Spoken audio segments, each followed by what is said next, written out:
দেশের শিক্ষা ব্যবস্থায় আগে থেকে দায়িত্বজ্ঞানহীনতা, অনিয়ম, দুর্নীতি চলে আসলেও সম্প্রতি শিক্ষকরাও এসব দুর্নীতির সঙ্গে আষ্টেপৃষ্ঠে জড়িয়ে পড়ছেন। একটি পরীক্ষার খাতা যা শিক্ষার্থীর মেধা আর পরিশ্রমের প্রতিচ্ছবি, শিক্ষকদের কল্যাণে আজ তা চলে আসছে ফেসবুক আর টিকটকের পেজে। এ যেন জাতির ভবিষ্যৎ নিয়ে নির্লজ্জতম একটি খেলা।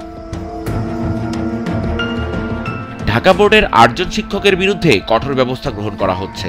এই ৮ জন শিক্ষকের বিরুদ্ধে অভিযোগের কারণ হিসেবে বলা হচ্ছে, খাতা মূল্যায়নের দায়িত্ব পেয়েই এই শিক্ষকরা শিক্ষার্থীদের দিয়েই পরীক্ষার খাতার বৃত্ত ভরাট করিয়েছেন। শুধু তাই নয়, খাতার বৃত্ত ভরাটের সেই সব গোপন ছবি ছড়িয়ে পড়েছে সামাজিক যোগাযোগ মাধ্যমে।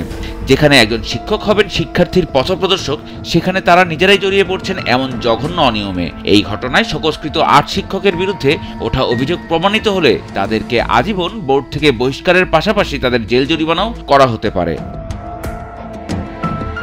ভাবুন একবার, যেসব শিক্ষার্থী দিনরাত পরিশ্রম করে পরীক্ষায় অংশ নেয়, তাদের কষ্টার্জিত ফলাফল নিয়ে এমন ছিনিমিনি খেলা হলে তাদের মনে কি পরিমাণ প্রভাব পড়তে পারে। অনেকের স্বপ্ন, আত্মবিশ্বাস সহ সবকিছুই ভেঙে চুরমার হয়ে যায়। এই ঘটনা শুধু বোর্ডের ভাবমূর্তি ক্ষুণ্ণ করেনি, ক্ষতিগ্রস্ত করেছে হাজার হাজার শিক্ষার্থীর ভবিষ্যৎ। টিচার যদি টিকটকারদের দেয়, তারা তো আমাদের খাতাগুলো সঠিকভাবে মূল্যায়ন করতে পারতেছে না। একটা শিক্ষা বোর্ডের খাতা কিভাবে টিকটকে পোস্ট করা হয়? শিক্ষা যে কোনো জাতির জন্য মেরুদণ্ড, আর শিক্ষকরা সেই মেরুদণ্ড সুস্থ, সোজা, সবল রাখার কারিগর।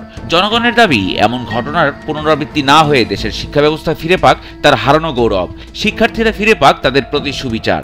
এই অন্যায়ের বিরুদ্ধে সবাইকে সোচ্চার হতে হবে। প্রশ্ন উঠেছে, শিক্ষাক্ষেত্রে স্বচ্ছতা আর জবাবদিহিতা নিশ্চিত না হলে দেশের ভবিষ্যৎ প্রজন্ম কিভাবে গড়ে উঠতে পারে?